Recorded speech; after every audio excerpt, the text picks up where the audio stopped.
I've worked security for Hawthorne High for 3 years. Night shifts are normally boring, mostly checking doors and catching raccoons in the dumpsters. But everything changed after the principal opened the old wing this summer. The wing that was locked down 10 years ago after a student disappeared. It happened on a Wednesday night. I was doing my final rounds at 1:04 a.m. Lights were off everywhere, except for room 217 in the old wing. I knew I'd turned everything off earlier. I went to check it out. The hallway smelled like wet concrete and old paper. The floor tiles creaked under me like something hollow was beneath them. Room 217's lights flickered through the door window. I pushed the door open.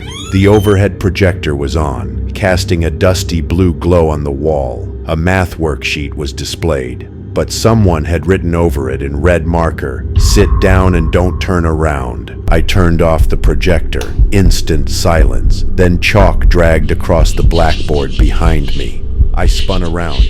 Nothing, but the words on the board changed. "You shouldn't have looked." My radio crackled loudly. A voice whispered, "Check the cafeteria. She's hungry." I froze. It wasn't my partner's voice, and I was alone tonight. That was the moment I realized the lockdown wing wasn't empty. I didn't want to go, but if someone was really in the building, I had to check. The cafeteria is huge at night. Moonlight spills in through the high windows, just enough to see shapes but not details. When I entered, all the plastic chairs were stacked neatly, except one, lying on its side. My radio crackled again. She's late for class. Something tapped behind me, soft, fast, like small shoes running on tile. I shined my flashlight. Tables, chairs, nothing. Then the vending machine hummed to life. Only one item moved, a juice pouch falling against the glass. A tiny dent appeared from the inside, like something punched it. I backed away. The tiles under me suddenly felt warm. I looked down. There was a fresh, child-sized footprint in the dust, right in front of me. The temperature dropped instantly. I could see my breath. Then, a loud slam reverberated across the room.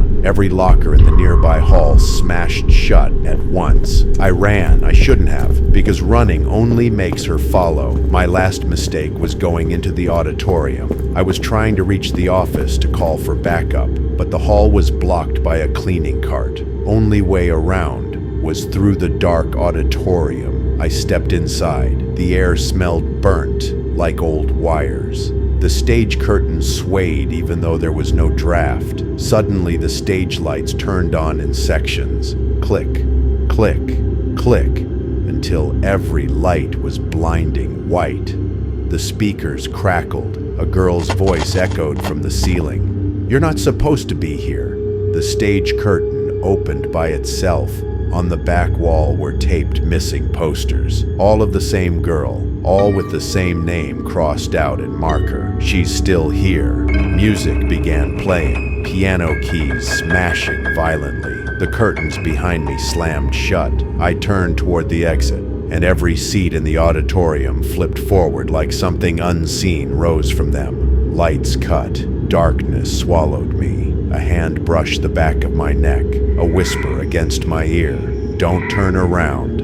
I woke up in the nurse's office at sunrise. The principal told me I fell, hit my head, said there was no old wing, no missing student. But sometimes, when I'm alone on shift, I hear lockers slam, and a small whisper, "You shouldn't have looked."